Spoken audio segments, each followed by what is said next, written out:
What's up guys, Chris Basil Builds here. I had someone contact me about doing a review on this USB inspection camera. I don't actually have one right now, so what better opportunity to do a quick test on it and tell you guys what I think. So anyways, it's the Anykit inspection camera. It is a USB based endoscope. This is my initial unboxing of it. So looks like those are like a hook and a magnet tool for the camera. This, like I said, is USB based, so it just plugs into your phone. Initial impressions, pretty long cord. I think this is 25 feet, pretty sure. The camera itself looks like sideways camera and downward facing camera. It does appear to have a light, so that's cool. It did say that it was iPhone or Android compatible. So as you can see, it's got the iPhone tip on it. Looks like I've got to download an app before I use it. So let's take a look and see about that.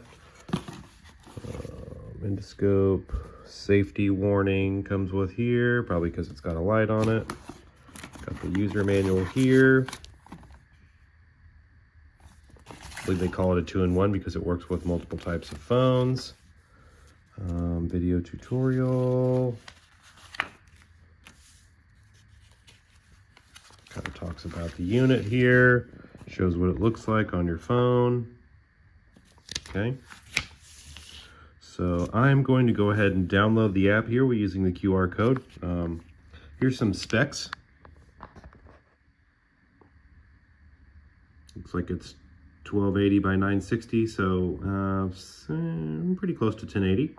You know, pretty decent quality for, you know, also you got to keep in mind with the resolution, you know, you're dealing with only what your phone's going to see. So, I mean, not a big deal there. And it looks like it's got auto instructions on how to download. So I'm going to go ahead and download it real quick, and I'll take it down to the garage and let's do a quick test.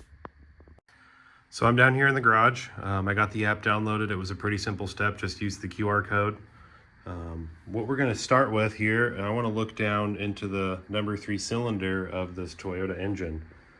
I bought this engine in a running car, but it has a misfire and low compression in that cylinder, so I'd like to take a look and see what it looks like.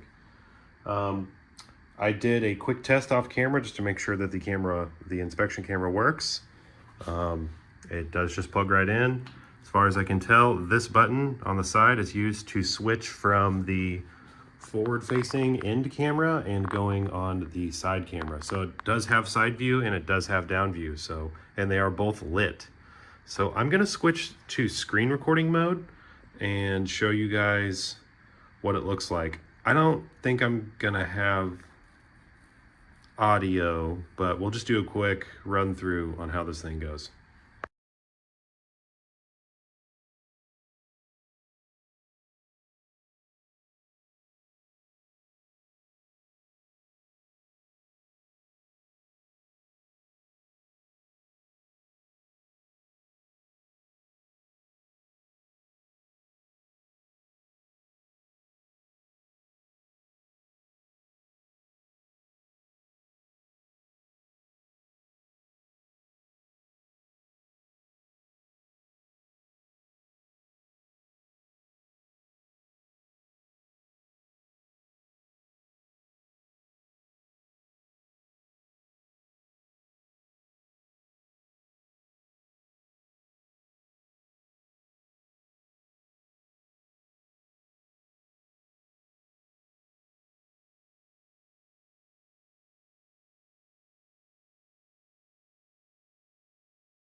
So all in all, kind of hard to record with this. I'm not, I generally do my videos on an iPhone, so being able to record and show at the same time is a little difficult for me. I'm going to include those videos I just took with the endoscope. I'll tell you what, having this button to switch sides awesome. I went straight down, as you'll see from the first clip, and the piston looks pretty good. Flip to the side, and you guys will notice there's a hole in one of the valves on this thing. So that's going to give us a quick answer as to why this third cylinder doesn't have any compression, which is great. I pulled this engine out of a running car, and my intentions were to fix it to put in my 1989 Toyota 4Runner that has a 3.0 engine in it, which is known for being pretty unreliable. But this engine had about 280,000 miles on it, and I didn't want to go through, say, a full rebuild when really this thing doesn't need anything on the bottom end or in the block. It just needs a valve fixed, now that I know that. So I was waiting to do the disassembly on this engine because I didn't want to tear it all the way down if I didn't need to. So what it looks like all we need to do is to pull this head off, do a head gasket and a valve job on this side, and this engine should be ready to go back in the other car, which is great news. Really looking forward to doing this engine swap, and thanks to my Anykit endoscope, it looks like we're going to be able to make it happen without having to do serious surgery on this engine. So that's wonderful. So thanks to Anykit for sending me this endoscope to test out. I'm going to give it a pretty solid review. I do have one gripe I will be honest about. And, you know, any iPhone user is probably going to know what I'm talking about here. When you use something that's USB-C to iPhone, you have a little bit of play in this adapter. Also, the lightning plug, anyone that has owned an iPhone for a while knows what I'm talking about. The lightning plug's not the tightest fit, and being that this cable is so stiff, as it needs to be, you can't wiggle it too much or it'll lose connection. So that's something to be noted. If this thing connected wirelessly, I bet the video quality wouldn't be as good, but maybe a little bit more reliable. So that's my only gripe of this thing so far. Other than that, I'm going to be using this tool a lot.